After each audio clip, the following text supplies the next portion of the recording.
મુંબઈ બાદ વડોદરા શહેરમાં ગણેશ ઉત્સવ ખૂબ જ ધૂમધામથી ઉજવવામાં આવે છે। ત્યારે ગણેશ ઉત્સવને હવે ગણતરીનો સમય જ બાકી રહ્યો છે। ત્યારે લોકોમાં ગણેશ ઉત્સવને લઈને ભારે થનગનાટ જોવા મળી રહ્યો છે। આજ રોજ સામાજિક સેવિકા વિભા પટેલ દ્વારા શહેરના વાઘોડિયા રોડ વિસ્તારમાં 151 ગણેશજીની ઇકો ફ્રેન્ડલી પ્રતિમાઓનું વિતરણ કરવામાં આવ્યું। મુંબઈ બાદ વડોદરા શહેરમાં ગણેશ ઉત્સવ ખૂબ જ ધૂમધામથી ઉજવવામાં આવે છે।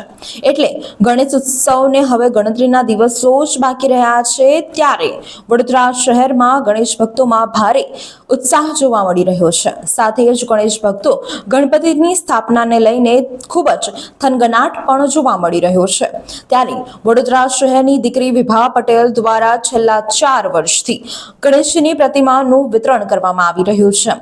ત્યારે આ વર્ષે વડોદરા શહેર વાઘોડિયા રોડ પાસે આવેલા સવિતા હોસ્પિટલ સામે વિભા પટેલ દ્વારા 151 ગણપતિજીની પ્રતિમાઓનું વિતરણ કરવામાં આવ્યું હતું। જેમાં ગણપતિજીની પ્રતિમાઓ માટીથી બનાવવામાં આવે છે।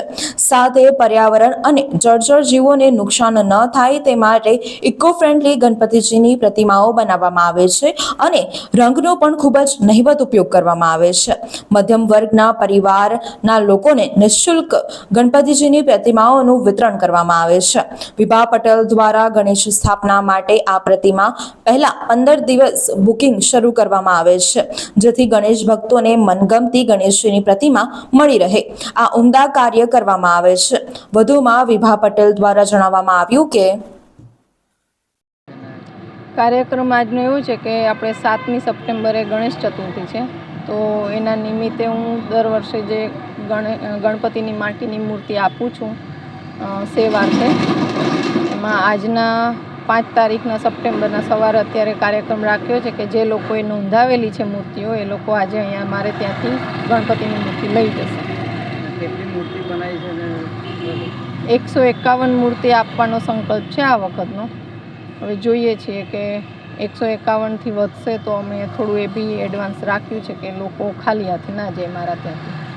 કેટલા વર્ષથી આ પ્રોગ્રામ છેલ્લા 3 થી 4 વર્ષ થયા છે હું આ કરું છું। આમાં કોઈ રજિસ્ટ્રેશન કે એવું કંઈ કરવામાં આવ્યું? રજિસ્ટ્રેશનનું અમે રાખીએ છીએ, છેલ્લા લાસ્ટ 15 દિવસ પહેલાંથી અમે જાણ કરી દઈએ છીએ લોકોને કે જેથી કરીને લોકો રજિસ્ટ્રેશન કરાવે। વોટ્સએપ પર જ અમે મેસેજ મંગાવીએ છીએ જેથી કરીને અમને પણ ખ્યાલ રહે અને ઇઝીલી એ લોકોને બી અવેલેબિલિટી રહે।